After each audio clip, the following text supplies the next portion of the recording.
Hey everybody, welcome back to the channel. This is Taylor Welding. I'm Chris and this is Jose. Hey, how you doing everybody? And we're going to give you every torch tool tip that I would absolutely not be without. And in the next video after this one, I'm going to give you a few specialty torch tool and tips. And the first one is right here. Soapstone. All right, everybody knows that, right? Okay, no big secret there. But here's a little tip that's gonna help you. It's gonna save you time. Seconds add up to minutes, minutes add up to hours. And if you're sitting there digging around in your pocket looking for your soapstone, or you're just getting your shirt all dirty. You ever seen welders? All this will be dirty. They'll be digging in their pocket all day. What you wanna do, this is a piece of insulation that actually cut off that welding lead making the lead video the other day. And you can get hose, air hose, whatever, to pop on there. And then when you put your soapstone into your pocket, it will stay put. And you can just grab it and put it back. That's a super simple tip. I want to show you another super simple tip that I use every day when I'm in the field. It's right here. Striker, okay? That's no big deal, no big secret. Okay, everybody uses a striker, but here's the tip. Put it on a key ring. Put it on a, I don't know what you'd call this thing, retractable key ring. You can get them at Walmart for like $3 or $4. And so handy. And if you put it, a lot of people put it on a belt loop and they're all the time, trying to light their torch like this. Just make it easy, guys. Yeah, everything's easy and handy. Just trying to help you guys get, as you learn how to weld, you get faster and you'll pick up little tips.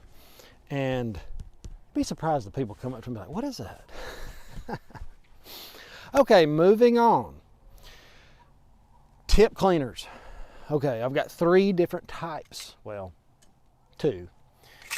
But I want to talk about one that I use all the time, which is the little one. Well, this is the long tip cleaner that you can take the tip out of the torch and really run it all the way through, and you're just trying to polish it.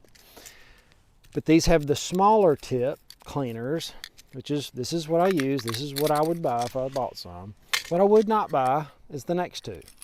These are enormous tip cleaners, and they do have some small ones in there, but we're never going to use that. I don't know what you'd use that for, but not for me.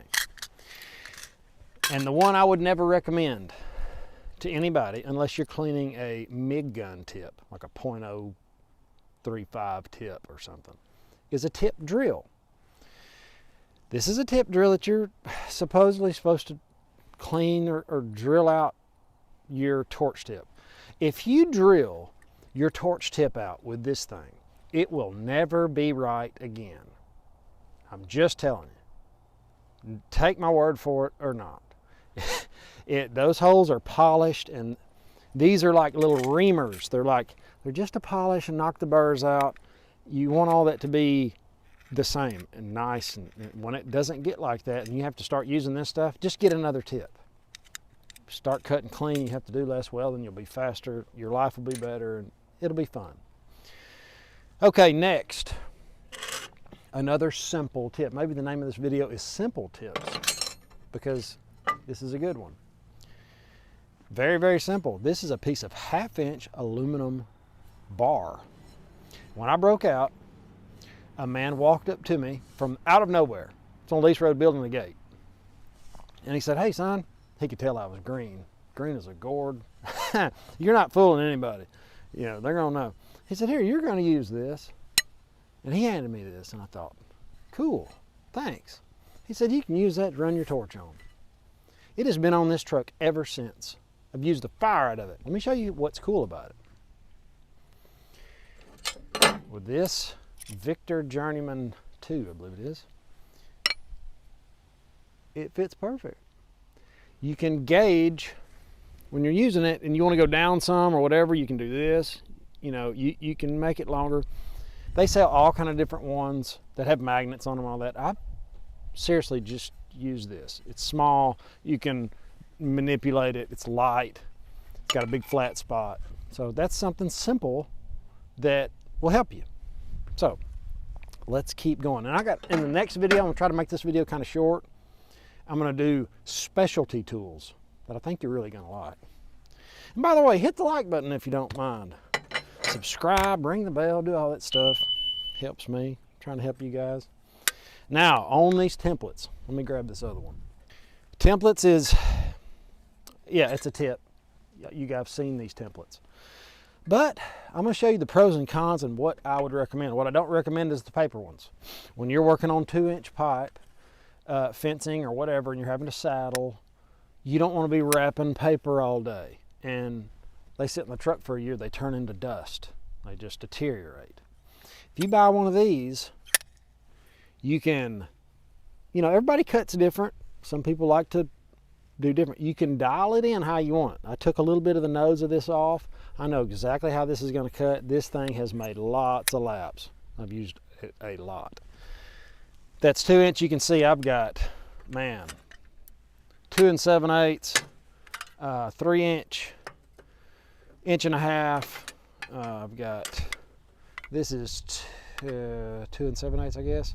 That's a 22.5. That's 45. Now, what's all the difference? What's the deal? Okay, here's the problem with these style. These style get bent. I do not like these. It doesn't make the complete run because I don't want my stuff kind of close. I want it to fit perfect, and I don't want to have to grind it. And the only way you're going to do that is if you can see the line all the way around and you can cut it perfect every time. And you can eyeball it. Don't get me wrong. I've used these, but look, it's bent. It's and this one's had a hard life too. I mainly use the saddle side and the straight side, but now it's not so straight because of all these cuts in it. So what I would recommend would be get one for saddle, one solid saddle and a straight cut. Get one for a 45 and a 22.5. You're going to use them forever. Take care of them. You have them the rest of your life. And I've even got a 6-inch one. When you're doing a bunch of it, man, watch out, that thing will bite you. Got my finger. These help. They're expensive. That was $41.99. Luckily, I was on a job and I said, hey, I need one of these. This would help me a lot. They brought me one. Got to keep it. It's nice. Okay. There's something else. Oh, I'll go ahead and throw a specialty tool in here. Okay, you guys are in for a treat. Mark made this little special tool. And I was going to wait and show you this, but why not? This is actually how I made this grill. Right there. Okay. A friend of mine, Lynn, it's like, what's the fastest way to make that grill? And did you lay it out by the book? And you can lay it out by the blue book. He said, man, I got one of these things. And you can set your degree. There's little degree marks in there. And you can set it wherever you want. Lock this down. And this comes out. Okay. I'm going to set you up right over here and kind of show you how to use it. And you can only imagine how handy this thing is for some funky angles, for even mitering fittings, or you could even use it as a degree finder. But let me stick you over here. Okay, this thing is got a little saddle on it and it fits right on the pipe here. Let's go this way. It's right on the pipe. Now, if this is real big, you're going to want somebody or put a clamp or something on this, because it's a bummer to be using it and it moves a little bit. And it's like, what do I do? Well, you just go back to your line and do it again. So that's one tip. Now, let's say we'll put it on a 45 or thereabout. If you just grab this thing and start cramming it around, you're going to move this little arm. So the best thing to do is get it where you're going to go. You can kind of manipulate it by pushing. Does that make sense? And you won't be torquing it around. And in the same way, you can do the same thing here. And then you can flip it around and you can do the back side. And you can also flip it under and do some of the bottom. So that's a very handy tool. Let me know if you got one. Let me know if you've used one. Like I said, I don't use it that often, but when you need it, very handy. Curvo mark. Makes some pretty cool stuff. All right, let's keep going. I showed up and I didn't have this, and I looked like a big dummy.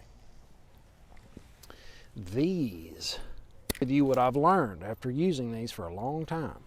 I had the other kind that had red and green on the end. I don't know what they're called, but I can tell you, I thought they were junk. In my opinion, they didn't last 3 months, maybe less. These last forever. Like, I don't know, I've only bought a couple of pair, maybe 3. One time, we let them drag behind the truck. It's a good way to wear them out. But you can go ahead, Jose. Thank you. He's got work to do. Real quick on these, what are they called? Koiki. One thing that will happen is, see, this one's a little bit loose. These will get loose, and if you're not careful, it'll fall off. So make sure these are tight. That's, you know, you might even put some Loctite on them. But it's nice to be able to take them apart and clean them. They get mud in them and stuff. Another cool thing about these units is you can buy these ends separate.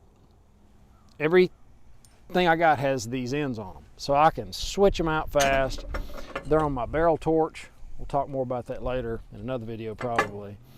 But these are awesome. Everybody should have them.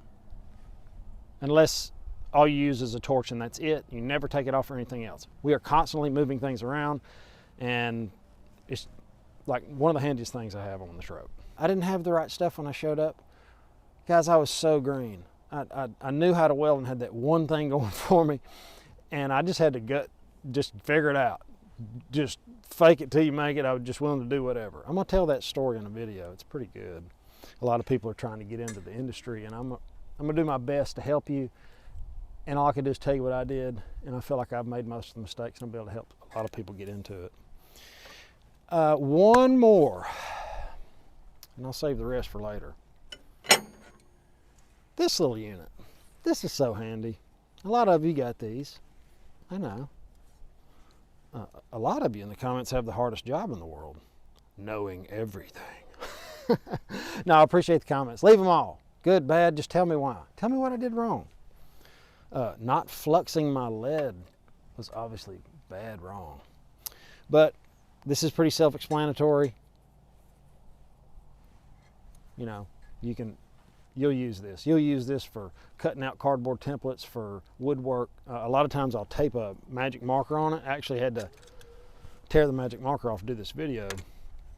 But that is, I don't know who makes it. I'm pretty sure you can find several different kinds. In the next video, I'll talk a little bit more about some specialty tools, maybe some beveling machines, some tips and tricks with that, the circle burner that I've used forever that I really like, and a few other things. But that's enough for today, guys. Let me know what you think about the video. Please hit the like button, subscribe, and ring the bell, and have an awesome, awesome day. Later.